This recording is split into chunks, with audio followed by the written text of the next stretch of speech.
Hello. Today we are going to turn this skeleton spawner that we found over here in this ravine into a little farm.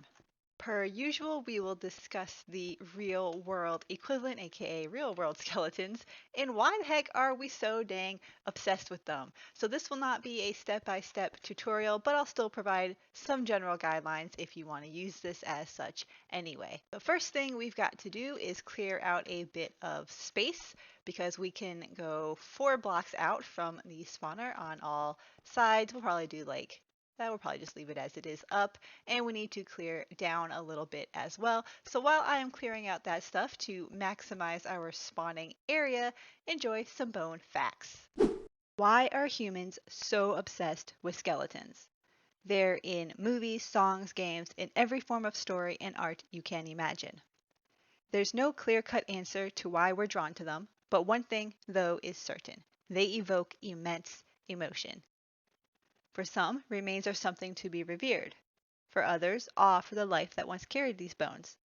Some people see remains with intellectual curiosity, and for others still, they inspire fear, an unrelenting reminder of the inevitability of death. All right, we have dug out a space around the spawner. We could have gone one deeper underneath the spawner to really maximize all of our spawning area, but I'm not really that concerned about it. And we did some decorating because I had so much deep slate, I figured might as well. It makes it look a little creepier, which I think is appropriate. We still have to do this wall here, but I need some way to get in and out. And I never noticed before that deep slate is directional, but it's kind of did a little bit of texturing here because I wasn't paying attention. So you kind of have like vertical bits and horizontal bits. It kind of looks like a face, doesn't it? It's like right, this is the outline, and then there's an eye, and there's an eye, and like there's a mouth. Anyway, now we need some sort of way to funnel these skeletons after they have spawned into a killing area. We are going to use water to do that. So we are going to place down a water bucket right here. You can see it travels 7 blocks plus the source block, so that makes 8. But this is 9 wide, so we have this one aisle that it's not going to reach, but that is okay because as long as they come to the edge of this block right here. Oh, here we go. They'll then fall into a little ditch that we're going to dig right here, and then we can do another stream in this section 1 block down to funnel them into one area. But I'm going to need some more water first. So I'm going to work on filling up this with some water streams.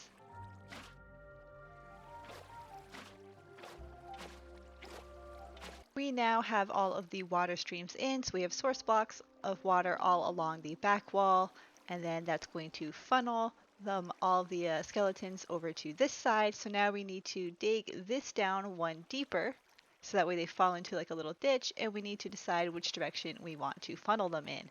And I am thinking probably this side. Humans have been obsessed with bones for as long as we've been around. Ancient civilizations used them in rituals. People have painted themselves to resemble skeletons, both to intimidate enemies and for less nefarious purposes, like just to have fun on Halloween. Then there's the Gashadokuro, a creature from Japanese folklore, a colossal skeleton that roams the night. If you listen close, you can hear its bones rattling. But if the rattling stops, it's too late. It's right behind you.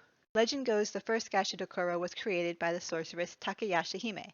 Her father was a samurai leading a revolt against the government, but after he was killed, she took up his cause and used her magic to fashion a monster from the bodies of fallen soldiers and sent it to attack the city Kyoto. Gashadokuro are rare, powerful, and hard to kill. They originate in mass graves and battlefields where angry spirits, never properly put to rest, come together, combine their rage against the living, and give birth to this skeletal beast. We are nearly there. We've got our streams in, we've got our little ditch here. Now, skeletons, in order to have only 1 heart of health left, they have to drop 22 blocks. That will leave them with just 1 heart of health, and then you can just whack them with a sword 1 time, good to go. Now, and that will give you the experience, right? But if you don't care about the experience, you can drop them further. However, the issue here is that this spawner will only activate if we are within 16 blocks of it, which means that unless we do a little water bubble column elevator to take these skeletons up higher and then drop them. We can't drop them 22 blocks, but that's okay. It's not really a big deal. So instead, we are going to drop them about 16 blocks. Well, not quite 16 because they're going to be down here. So if they were falling from there all the way down, it would be 16. But that's not going to be the case here. So what we've done here is we went 3 below this.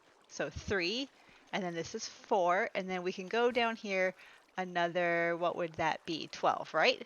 So if they fall down this little chute we've made here, and we stand over here, because the spawner is that way, if we stand over here, we should be within 16 blocks of, or a radius of 16 blocks of the spawner, and the spawner should stay active and then just drop our skeletons right down here.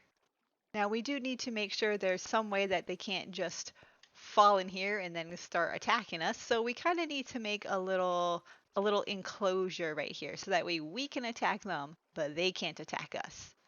And of course, they're going to be giving us some loot, so we're going to do a little collection system as well, where they will die. On top of the collection system, anything like the bows and the bones will go into this chest that we can then get whenever we need it.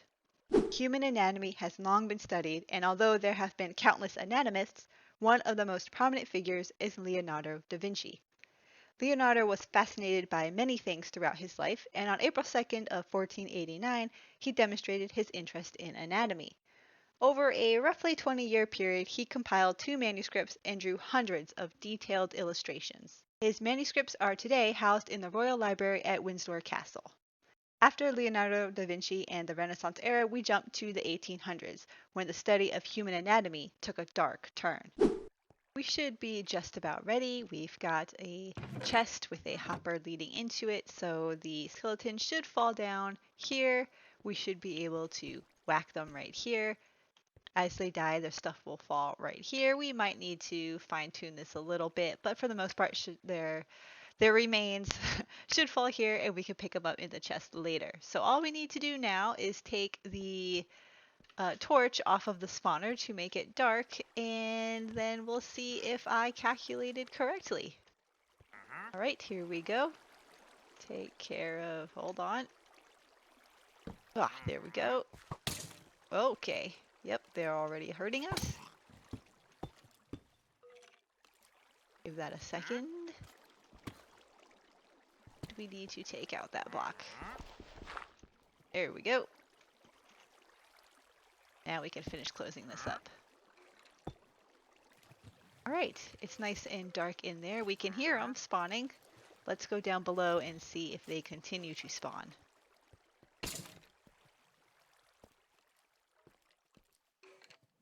We can see them. They can't see us. Let's see if we stand right here. Will any more spawn? I believe the spawner tries to put more mobs in every 10 to 40 seconds. So we'll see. It's kind of quiet, so I'm thinking maybe I'm a little too far. Let's see if we go stand over here. Will it work? There we go. Now we got some. It seems I might have been 1 block too far down because I jumped up on a block and then they started spawning. So maybe need to do a little recalculation. Apparently I just can't count. But this is good enough for now.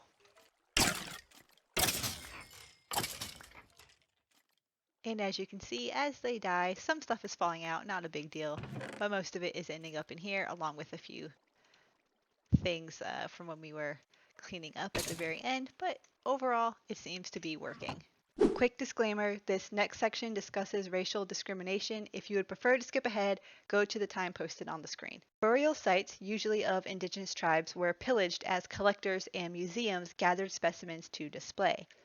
Measuring skulls and noting skeletal differences promoted racial science, encouraging the belief in superior and inferior races. Thankfully, we've moved past such thinking, and there are ongoing efforts to return wrongfully acquired remains and burial artifacts to the families or tribes they were stolen from. The study of human skeletal remains is called forensic anthropology. Scientists can determine approximate age, biological sex, some diseases, diet, lifestyle, and activities, and sometimes cause of death, all from studying bones. It's possible to construct a model of the face based on this data and the structure of the skull. If you saw the show Bones, this is what they did in nearly every episode.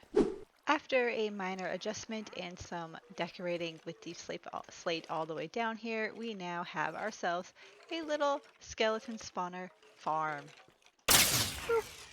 Ah, oh, look at all that XP. Perfect. Excellent, excellent, excellent. And we are getting lots and lots of resources. I haven't really been here that long and we're getting plenty. So I think we're doing pretty good.